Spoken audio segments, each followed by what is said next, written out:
இதில் இன்னைக்கு டே 2 பிளாக் தான் பார்க்க போகிறோம். மார்னிங் எழுந்தோடனே ஒரு செம்ம தலைவலிங்க.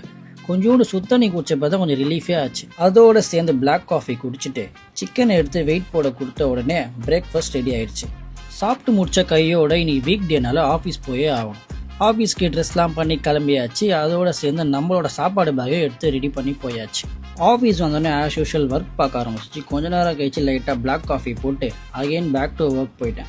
லஞ்ச் டைம் வந்தோடனே நான் எடுத்துகிட்டு வந்த மீல் எல்லாத்தையும் பக்காவாக சாப்பிட்டு முடிச்சுட்டு அதோட ஈவினிங்காக ஒரு காஃபியை போட்டு நான் ஆஃபீஸ்லேருந்து கிளம்பிட்டேன். வீட்டுக்கு வந்தோடனே ப்ரீ ஒர்க் அவுட்டாக ஃப்ரூட்ஸ் சாப்பிட்டு உடனே ஜிம்முக்கு கிளம்பிட்டு போகிற வகையில் என் நண்பனை பிக்கப் பண்ணி 2 பேருமே ஜிம்முக்கு வந்து சேர்ந்துட்டோம். வந்த உடனே வார்ம் அப் பண்ணிட்டு லேட் அண்ட் பைசப்ஸ் போடலாம்னு சொல்லிட்டு ஸ்ட்ரெயிட்டாக போய் புல்லப்ஸ் எடுக்க ஆரம்பிச்சிட்டேன். தென் லேட் புல் டவுனில் ஒரு 3 செட்ஸு, சீட்டட் ரோயிங்கில் ஒரு 3 செட்ஸு, டீ பாரில் ஒரு 3 செட்ஸு, ஸ்டாண்டிங் கேபிள் புல் டவுனில் ஒரு 3 செட்ஸ், தென் கேபிள் கேர்ள்ஸில் ஒரு 4 செட்ஸு, ஸ்பைடர் கேர்ள்ஸில் ஒரு 3 செட்ஸு, டம்பிள் ஹேமரில் ஒரு 3 செட்ஸு, லாஸ்ட்டாக கான்சன்ட்ரேஷன் போட்டு ஒர்க் அவுட்டை முடிச்சிட்டோம். ஆப்ஸில் நேற்று போட்ட ஒர்க் அவுட்டை அப்படியே ரிப்பீட் பண்ணிவிட்டு வந்த கேரில் போய் எடுத்துகிட்டு அப்படியே போய் 20 மினிட்ல நின்ட்டேன். 30 மினிட்ஸ் ஆஃப் இன்க்ளைன் வாக்கிங்கை முடிச்சுட்டு ஸ்ட்ரெயிட்டாக போய் சிக்கனை வாங்கி வீட்டில் போய் பட்டுன்னு கொடுத்து சமைச்சு சாப்பிட்டா இந்த மாதிரி டிஸ்டர்ப் பண்ணுற மாதிரி உங்கள் வீட்லேயும் ஒரு பையன் இருப்பான். அவன் யாருன்னு கமெண்ட்ஸில் சொல்லுங்கள். ஃபைனலாக தேவையான புரதச்சத்து எல்லாத்தையும் எடுத்துகிட்டு வீடியோவை எடிட் பண்ணி முடிச்சுட்டு இன்னியோட வீடியோவை நான் இதோட முடிக்கிறேன். நாளைக்கு 3rd டே வீடியோட பார்ப்போம்.